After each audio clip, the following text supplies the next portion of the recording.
क्या आप जानते हैं श्री कृष्ण की 1621 8 रानियां क्यों थीं? क्या ये सच में संभव है या इसके पीछे छुपा है एक ऐसा सच जो आपका दिल छू जाएगा? द्वारका नगरी में भगवान श्री कृष्ण का राज्य था। चारों ओर सुख, शांति और समृद्धि थी। लोग अपने जीवन में खुश थे, लेकिन फिर भी एक सवाल बार बार हर किसी के मन में उठता था। आखिर श्री कृष्ण की 1608 रानियां कैसे हुईं? इस सवाल का जवाब एक बहुत गहरी और भावुक कहानी में छुपा है। बहुत समय पहले पृथ्वी पर एक अत्याचारी असुर का आतंक फैल चुका था, जिसका नाम था नरकासुर। वह इतना क्रूर था कि उसने कई राज्यों पर हमला किया, राजाओं को हराया और उनकी पुत्रियों को जबरदस्ती बंदी बनाकर अपने महल में कैद कर लिया। ये कोई साधारण संख्या नहीं थी। श्री कृष्ण ने समझ लिया कि इन स्त्रियों की असली समस्या कैद नहीं, बल्कि समाज की सोच है।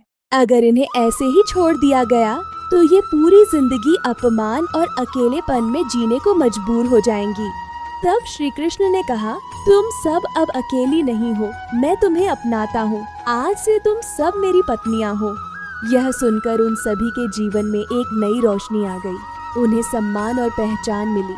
श्री कृष्ण ने दिखाया कि सच्चा धर्म केवल पूजा में नहीं, बल्कि किसी टूटे हुए इंसान को सम्मान देने में है। उन्होंने सिखाया कि किसी का अतीत नहीं, बल्कि उसका सम्मान ज्यादा महत्वपूर्ण होता है। यह करुणा की सबसे बड़ी मिसाल है। जब भी कोई असहाय दिखे तो उसे अपनाना ही सच्चा धर्म है।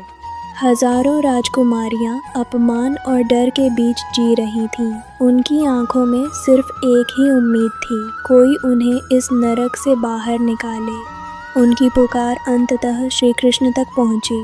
श्री कृष्ण सत्यभामा के साथ नरकासुर के राज्य की ओर बढ़े ताकि इस अन्याय का अंत कर सके। एक भयंकर युद्ध हुआ और अंत में श्री कृष्ण ने नरकासुर का वध कर दिया। महल के दरवाजे खुले और हजारों राजकुमारियां आज़ाद हुईं। वे रोते हुए बोली, हे प्रभु, अब हम कहाँ जाएं? समाज हमें स्वीकार नहीं करेगा। अब हमारा जीवन किस काम का?